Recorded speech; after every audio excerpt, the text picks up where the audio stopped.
Good morning, students. Today's topic is heart. Heart एक muscular structure होता है जो आपकी थोरेसिक रीजन में मौजूद रहता है। इससे पहले हमने आपको दो लेक्चर्स में डिफरेंट काइंड के एनिमल्स में जो वेस्कुलर सिस्टम है उसके बारे में बताया था। सेकेंड लेक्चर में हमने आपको वर्टिब्रेट्स में जो ब्लड वेस्कुलर सिस्टम पाया जाता है उसके बारे में बताया था। ब्लड वेस्कुलर सिस्टम में जो उसके कंपोनेंट्स हैं ब्लड और वेस्कुलर सिस्टम, इसमें से ब्लड के डिफरेंट कंपोनेंट्स के बारे में हमने आपको सेकंड लेक्चर में बताया था।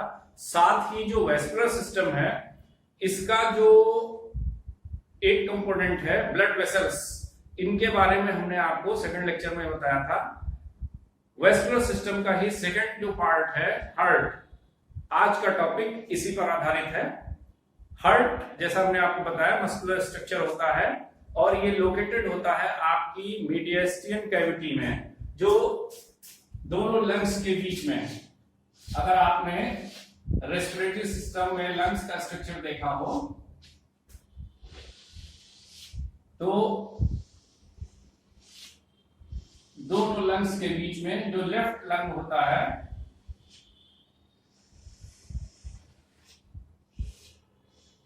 इसकी तरफ स्लाइटली टिल्टेड हार्ट पाया जाता है and this is the mediastinal cavity.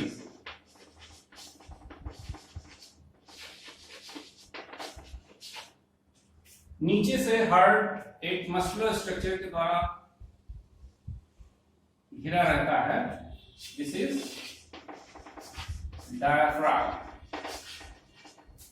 Front side से ये स्टर्नम के द्वारा घिरा रहता है, लेकिन जो आपकी मिड लाइन है ये स्लाइटली लेफ्ट साइड को टिल्टेड रहता है। आपकी जो मिड थोरेसिक लाइन है इससे लगभग 1.5 सेंटीमीटर लेफ्ट साइड में लोकेटेड होता है।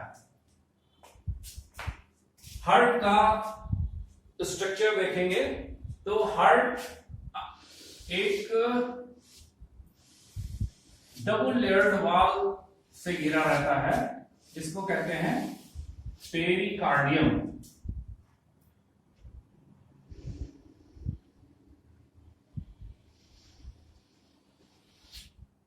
इस पेरिकार्डियम की जो दो लेयर्स हैं इनमें से जो इंटरनल लेयर है this is called visceral pericardium, और इसकी जो आउटर लेयर है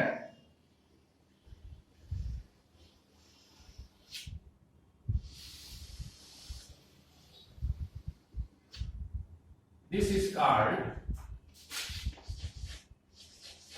पैरेटल पेरिकार्डियम। इनमें से जो पैरेटल पेरिकार्डियम है ये फाइब्रस होती है, जबकि जो विसरल पेरिकार्डियम है ये सिरस होती है। और विसरल पेरिकार्डियम से ही एक फ्लूइड सिक्रीट होता है जो यहाँ इन दोनों मेम्ब्रेन्स के बीच में ये जो कैविटी है इसमें भरता रहता है। This cavity is called pericardial cavity and the fluid is called pericardial fluid। कभी कभी किसी भी वजह से ये पेरिकार्डियल फ्लूइड कम हो जाता है, इस कंडीशन को कहते हैं पेरिकार्डाइटिस। एक्चुअली ये जो पेरिकार्डियल फ्लूइड है ये एक लुब्रिकेंट की तरह काम करता है।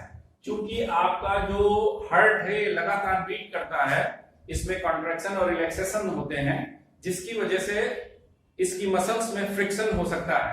उस फ्रिक्शन को अवॉइड करने के लिए ये पेरिकार्डियल फ्लूइड एक लुब्रिकेंट की तरह काम करता है। साथ ही साथ जो एक्सटर्नल शॉक्स होते हैं उनको ये एब्जॉर्ब कर लेता है। तो अगर आपके चेस्ट पे कभी कोई हिट होती है तो वो हार्ट तक नहीं पहुंच सकती है। ठीक है, अगर आप एक्सटर्नल स्ट्रक्चर देखें हार्ट का तो आपको बाहर से ही ये 4 चैम्बर नजर आ जाएगा।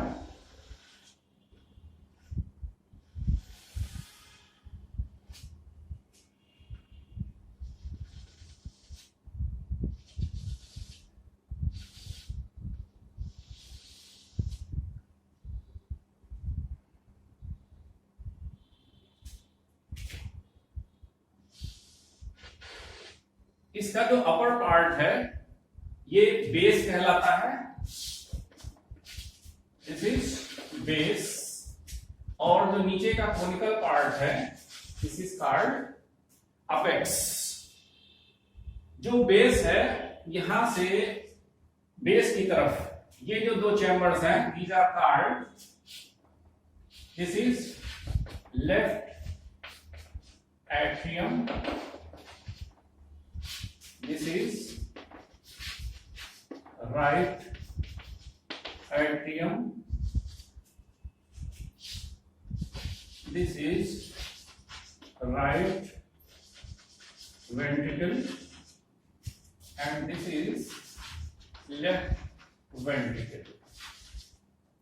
इसकी जो मार्किंग है वो एक्चुअली यहां पर ये ग्रूव्स मौजूद हैं। This groove is called inter atrial sulcus, जो दोनों एट्रियम को 2 पार्ट में डिवाइड करता है। इसी तरह से this is called atrio ventricular sulcus, जो एट्रियम को वेंट्रिकल से सेपरेट करता है, और this is called interventricular sulcus. तो these grooves या sulcus ये मार्क करते हैं the inner division of the heart, जिससे कि हार्ट 4 चैम्बर नजर आता है। इसके अलावा एक्सटर्नली आपको यहां से एक आउल्टा निकलता दिखाई पड़ेगा।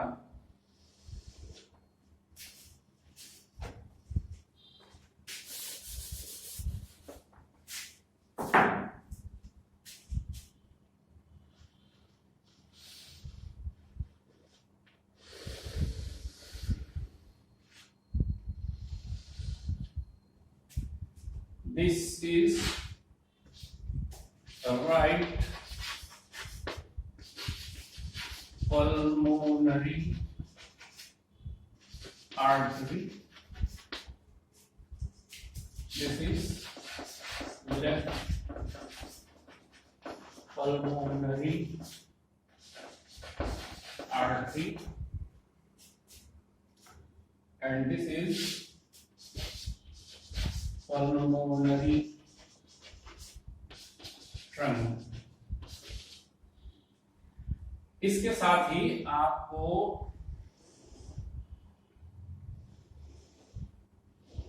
दो वेन्स दिखाई पड़ेंगी।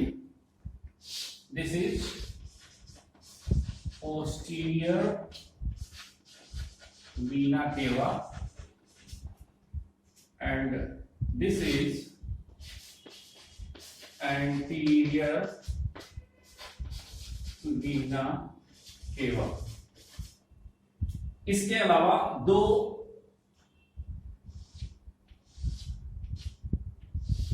pulmonary veins from the right side, right pulmonary veins,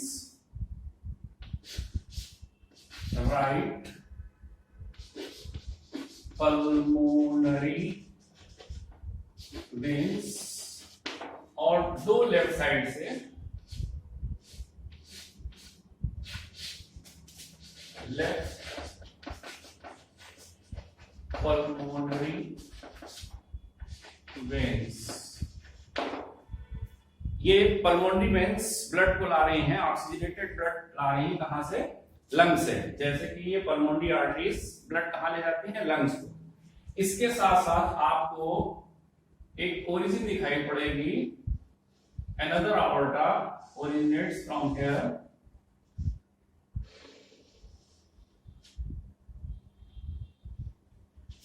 ये जो आपकी पल्मोनरी आर्च है, इसके पीछे से जाकर हार्ट के पीछे से नीचे आता है, जहां पर ये बनाता है डॉर्सल एओर्टा। तो ये आपका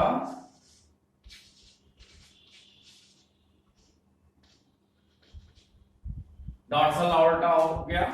ये यहां पर इसको बोलते हैं aortic trunk।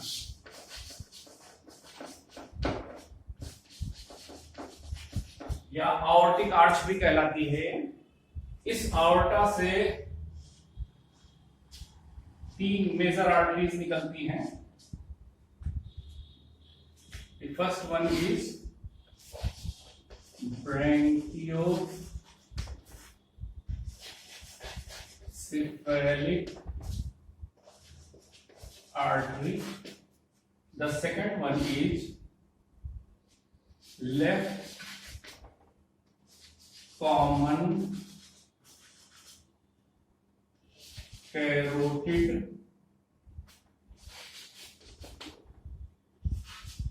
artery,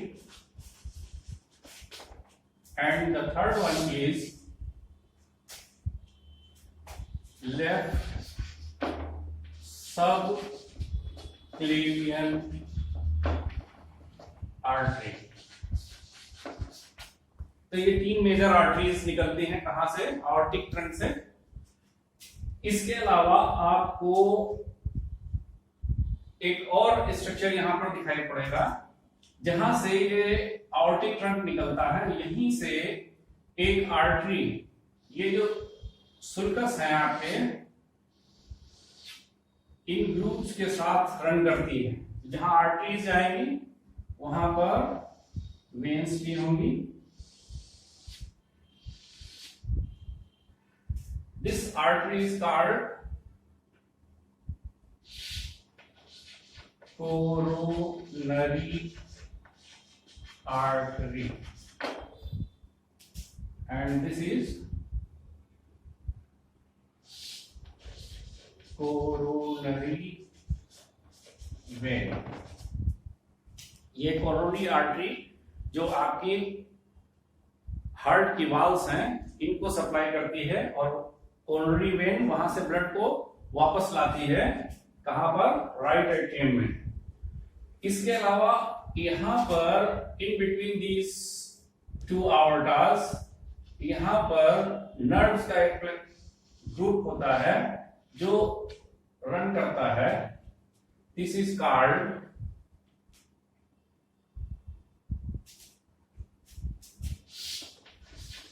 cardiac plexus.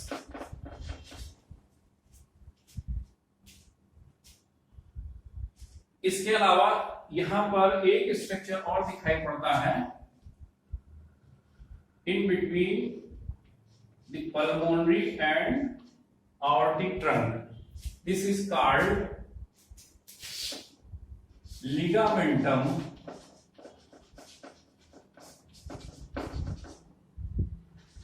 arteriosum।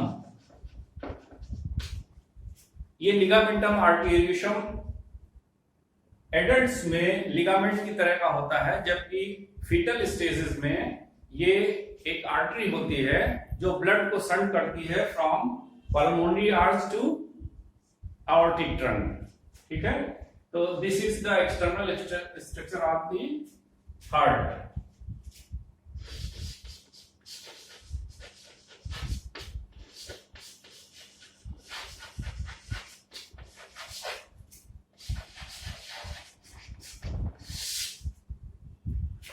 Now internal structure देखने के लिए एक ऑब्लिक सेक्शन देखते हैं हार्ट का। तो उसके लिए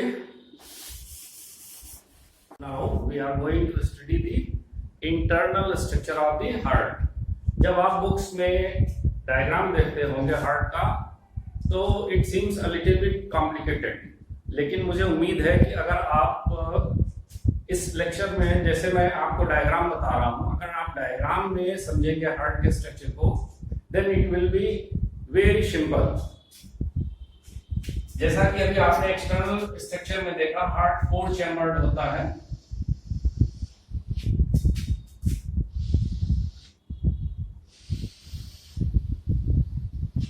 And it is little bit tilted towards the left side.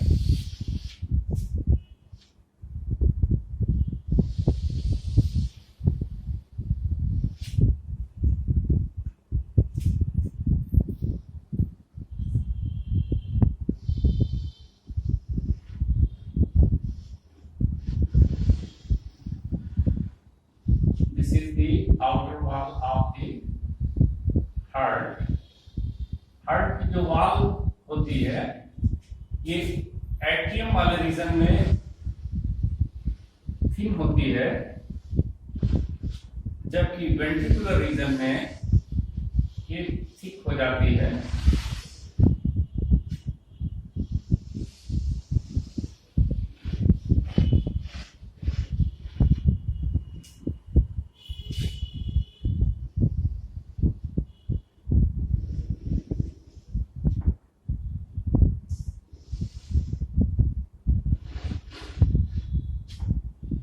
So these are the 4 chambers of the heart. This is right atrium. This is right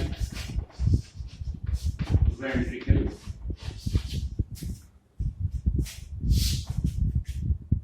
This is left ventricle, and this is left atrium। तो ये 4 chamber हो गए। Heart की जो wall होती है, जब आप लेफ्ट साइड के वेंट्रिकल को देखेंगे तो इसकी थिकनेस ज्यादा होती है, जबकि जो राइट साइड का वेंट्रिकल है इसकी थिकनेस कम होती है। आप कंपेयर कर सकते हैं डायग्राम में भी। दिस इज बिकॉज जो राइट साइड का वेंट्रिकल है, it forces blood to the lungs. ये नजदीक मौजूद होते हैं, जिसकी वजह से इसको फोर्स कम चाहिए होती है ब्लड को पंप करने के लिए, कहां? लंग्स में। जबकि जो लेफ्ट साइड का वेंट्रिकल है, इसको ब्लड को पंप करना है कहां? ऑर्टिक आर्च में, जो सप्लाई करती है ब्लड को पूरी बॉडी में। तो इसके लिए ज्यादा फोर्स चाहिए। तो जो लेफ्ट वेंट्रिकल है, इसकी जो वॉल है ये थिकर हो जाती है। अगर आप हार्ट की वॉल को देखेंगे तो ये 3 डिफरेंट लेयर्स की बनी होती हैं। इनर लेयर जो है, दिस इज कॉल्ड एंडोकार्डियम। इसके ऊपर एक मस्कुलर लेयर पाई जाती है।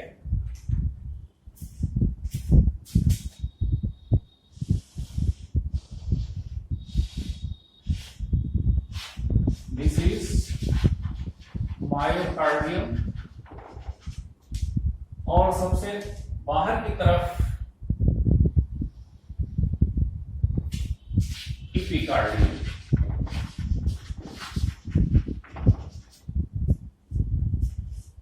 ये जो हार्ट की वॉल हैं, इसकी जो लेयर्स हैं, ये ऑलमोस्ट कंपेरेबल होती हैं with the walls of the arteries. और जो एंडोकार्डियम लेयर है हार्ट की, ये कंटिन्यूअस होती है with the theca interna of the blood vessels. ठीक है।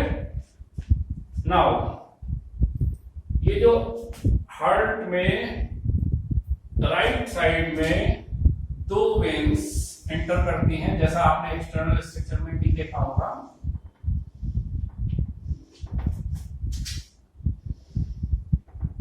One from the upper side and another from the lower side. This is called posterior vena cava, and this is anterior vena cava.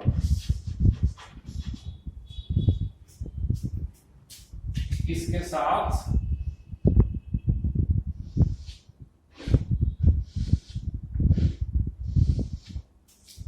Left side से, right side से और ये left side से, these are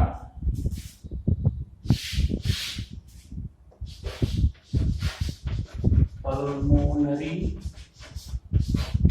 veins, two from the left side and two from the right side.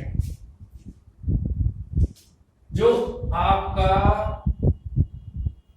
Atrium और ventricle, इनके बीच में ये valve होते हैं, इनमें से जो लेफ्ट एट्रियम और लेफ्ट वेंट्रिकल के बीच वाल्व है, this is called bicuspid valve. इसको मिट्रल वाल्व भी बोलते हैं, because it resembles with the mitre of the bow. Bicuspid क्यों? क्योंकि जब आप इसको अपर साइड से देखेंगे तो इसमें दो कस्प नजर आते हैं। जो राइट एट्रियम और राइट वेंट्रिकल के बीच वाल्व मौजूद है, this is called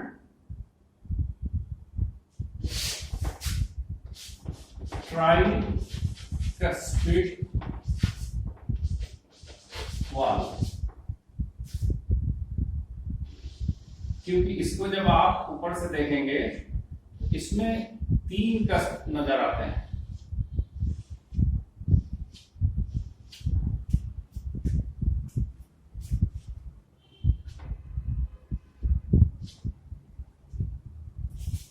left ventricle से एक ऑर्टा निकलता है,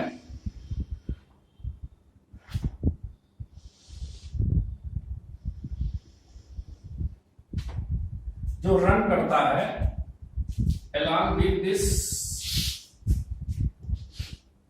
inter-atrial septum। तो ये इंटर-एट्रियल सेप्टम है जो एट्रियम को 2 हिस्सों में डिवाइड करता है, and this is inter-ventricular septum. ये जो वाल्व मौजूद होते हैं, ये एट्रियम और वेंट्रिकल्स को डिवाइड करने वाले इंटर-एट्रियो वेंट्रिकुलर सेप्टम पे मौजूद होते हैं। यहां से ये पल्मोनरी ट्रंक निकलता है, जो आगे चलके बाइफरकेट हो जाता है left and right artery pulmonary arteries में।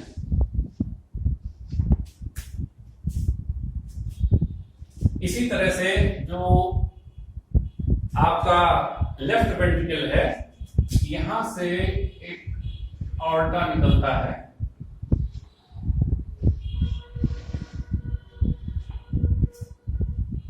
यहां से इस जो पल्मोनरी ट्रंक है इसके पीछे से ऊपर की तरफ जाता है, जैसा आपने एक्सटर्नल स्ट्रक्चर में देखा होगा, और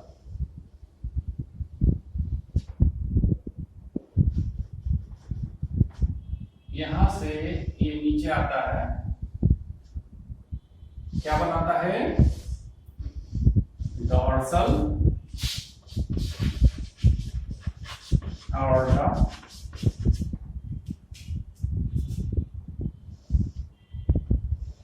ये आपकी brachiocephalic artery, left common carotid and left subclavian. I am not marking these because external structure में आप इसको देख चुके हैं।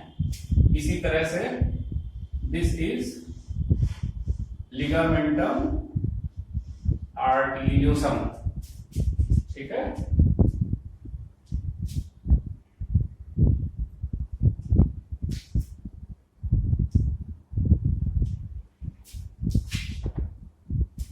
ये इसके अलावा जो हार्ट की आपकी वेंट्रिकल्स होती हैं, यहां पर आप देख रहे हैं कि ये जो इनर वॉल है इसकी इन्वेस्टिगेशंस हैं in heart cavity of the ventricles.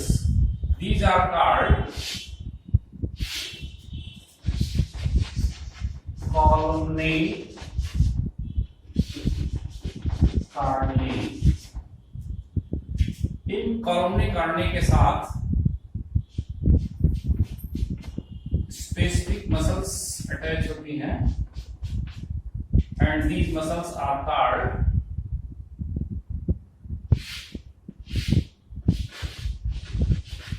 papillary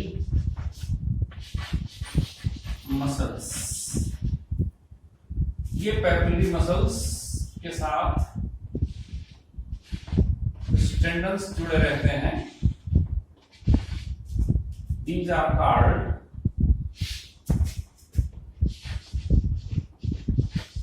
chordae tendinae।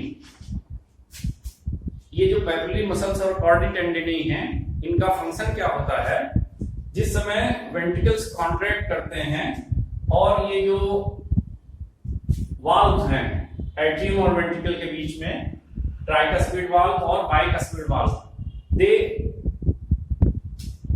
Close suddenly. जैसे ही वेंट्रिकल कॉन्ट्रैक्ट करते हैं ये क्लोज होते हैं, तो वेंट्रिकल्स की फोर्स से ये वाल्व, इनके जो फ्लैप्स हैं ये पीछे ना चले जाएं टुवर्ड्स द एट्रियम, जिससे इनकी प्रॉपर क्लोजिंग नहीं हो पाएगी, ठीक है। These can move towards this side। इनको अपनी प्रॉपर पोजीशन में बनाए रखने के लिए ये chordae tendinae होल्ड करते हैं, इन वाल्व्स को अपनी प्रॉपर पोजीशन में बनाए रखते हैं। इसके अलावा दो वाल्व, जहां पर आपने देखा कि ये पल्मोनरी ट्रंक निकल रहा है और आपका aortic arch निकल रही है, aortic ट्रंक निकल रहा है, यहां पर भी दो वाल्व मौजूद होते हैं जो प्रिवेंट करते हैं बैक फ्लो को। इन aortic ट्रंक से ब्लड बैक फ्लो ना करे, कहां पर, वेंट्रिकल्स में, तो इनको रोकने के लिए दो वाल्व मौजूद होते हैं। These are called semi lunar valve। In structures के साथ साथ आपको एक एडिशनल स्ट्रक्चर जो इस इंटर एट्रियल सेक्टर पे दिखाई पड़ सकता है, इसके बारे में भी आपको जानना चाहिए। This is called fossa ovalis। This fossa ovalis actually जो फीटल स्टेज में इसका नाम होता है फोरामेन ओवेल। इस फोरामेन ओवेल की ये एक ओपन स्ट्रक्चर होता है फीटल स्टेज में, जिससे जो ब्लड राइट एट्रियम में आता है वो लेफ्ट एट्रियम में भी चला जाता है, ठीक है। जब बर्थ से कुछ पहले ये जो फोरामेन है ये क्लोज हो जाता है और एक फोसा के रूप में रह जाता है। फोसा और फोरामेन में बेसिक डिफरेंस यही है कि फोरामेन ओपनिंग होती है बिटवीन मसल्स और बिटवीन द बोन्स, जिससे नर्व्स और ब्लड वेसल्स पास हो सकती हैं, जबकि जो फोसा होती है ये डिप्रेशन की तरह होती है on the in between the bones और इन बिटवीन दी मसल्स, लेकिन इसके थ्रू कुछ पास नहीं हो सकता। कुछ बच्चे ऐसे जरूर होते हैं जिनमें बर्थ के बाद भी ये फोसा ओवलिस नहीं बनती है और फोरामेन ओवल के रूप में ही रह जाता है, फोरामेन क्लोज नहीं होता। तो ऐसे बच्चों में बर्थ के बाद भी जो राइट एट्रियम का ब्लड है ये चला जाता है किधर, लेफ्ट एट्रियम की तरफ, जिससे उनकी जो सिस्टमिक आर्च है या ऑर्टिक ट्रंक है उसमें भी वीनस ब्लड चला जाता है, डीऑक्सीजनेटेड ब्लड चला जाता है। जो कैसा दिखता है, जब हमने ब्लड बताया था आपको तो बताया था ऑक्सीजनेटेड ब्लड पिंक या रेड कलर का होता है, जबकि जो वीनस ब्लड होता है या डीऑक्सीजनेटेड ब्लड होता है ये ब्लू कलर का होता है। तो जब लेफ्ट राइट साइड का जो वीनस ब्लड है ये किधर चला जाएगा, लेफ्ट साइड में, तो आउटिक ट्रंक में भी ब्लू कलर का ब्लड चला जाएगा, जिससे इनकी जो स्किन है ये ब्लू कलर की दिखाई पड़ती है। ऐसे बच्चों को कहते हैं ब्लू बेबीज। तो this is an abnormal condition जिसमें कि फोरामेन ओवल क्लोज नहीं हो पाता है और फोसा ओवलिस की जगह फोरामेन ओवल ही बना रहता है। तो ये जो स्ट्रक्चर आप देख रहे हैं ये हार्ट का इंटरनल स्ट्रक्चर है, जिसमें हमने आपको इसके डिफरेंट कंपोनेंट्स के बारे में बताया।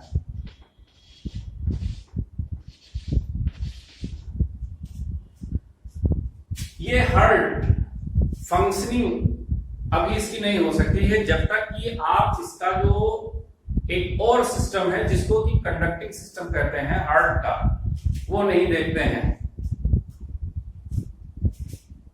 ये कंडक्टिंग सिस्टम जो है ये आपका कहलाता है, इसमें से फर्स्ट जो पार्ट है ये लोकेटेड होता है आपके राइट एट्रियम में, and this is called SA node, cyano auricular node. या इस ऐसे नोड को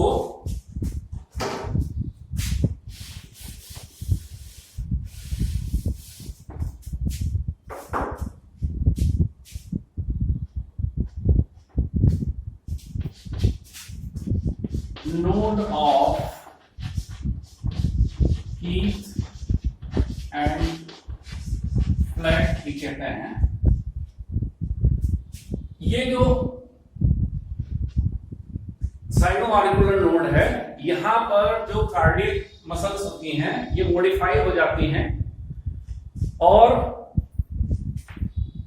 ये इलेक्ट्रिक इंपल्सेस जनरेट करती हैं। ये इलेक्ट्रिक इंपल्सेस इस एट्रियल वॉल में मूव करती हैं और यहां से ये पहुंचती हैं, एक और नोड मौजूद होता है on the inter arterial septum. This is called AV node और एट्रियो वेंट्रिकुलर नोड। इस एट्रियोवेंट्रिकुलर नोड से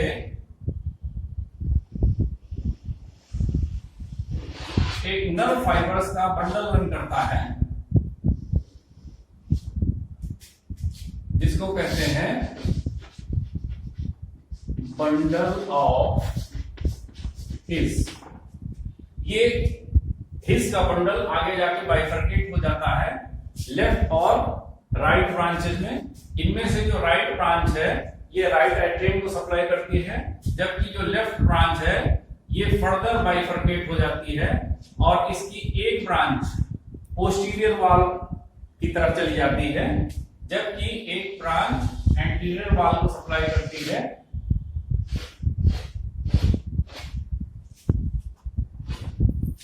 यहां पर ये जो नर्व फाइबर्स होते हैं these are called Purkinje fibres. तो हार्ट का जो कंडक्टिंग सिस्टम है, ये इसमें क्या होता है, node of Keith and Flack या sino auricular node, atrioventricular node, bundle of His and Purkinje fibres, ये सब मिलके इस हार्ट की जो बीट होती है उनको रेगुलेट करते हैं।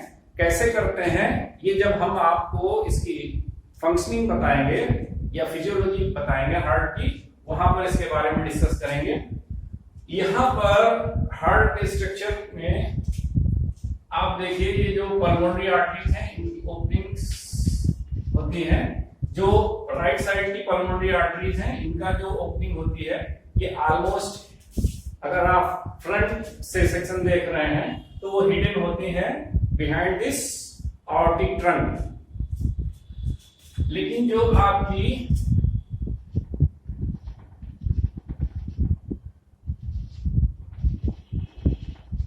राइट एट्रियम है, यहां पर 3 ओपनिंग्स दिखाई पड़ती हैं। इनमें से जो लोअर ओपनिंग है, दिस इज कॉल्ड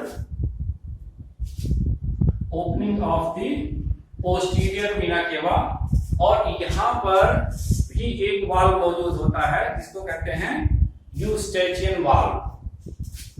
तो इसको हम मार्क किए देते हैं number 1, and this number 1 is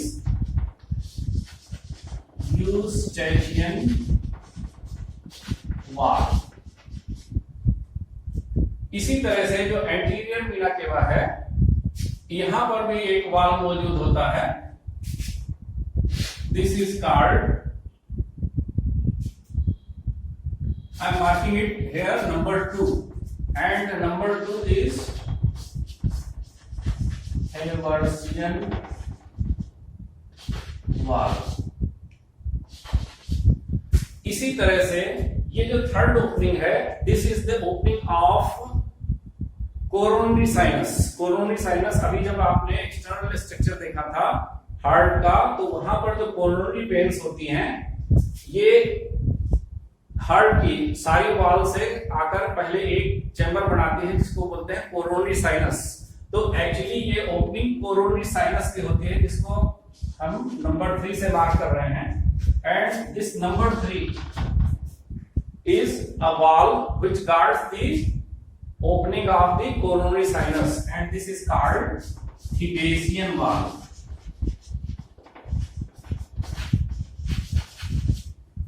तो एट्रियम में इस ट्राइकैप्सिड वाल्व के साथ साथ ये 3 और वाल्व मौजूद होते हैं।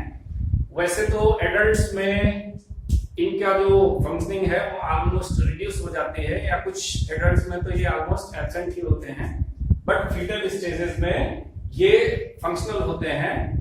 ठीक है, तो इस तरह से जो आपका राइट एट्रियम है, यहाँ पर कुल 4 वाल्व हो जाते हैं। First is Eustachian valve, second is eversion valve, third is thebesian valve, और फोर्थ वाल्व जो हमने आपको पहले बताया, दिस इज ट्राइकैस्पिड वाल्व। ठीक है, तो this is the internal structure of the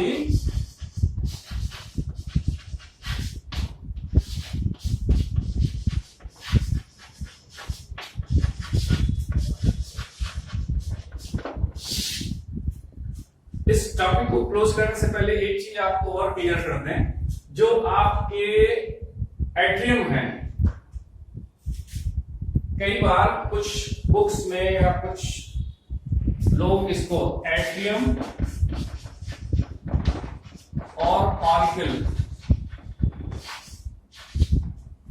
इसको सिनोनिम की तरह यूज कर लेते हैं, जबकि एट्रियम हार्ट के चैम्बर्स होते हैं, जबकि जो ऑरिकल्स होते हैं इनको अपेंडिज ऑफ द एट्रियम कहते हैं। तो लेफ्ट साइड में भी एक अपेंडिज, ये ईयर आई फ्लैप्स होते हैं दोनों ही एट्रियम की तरफ, लेफ्ट साइड में, राइट साइड में और लेफ्ट साइड में। ठीक है, ये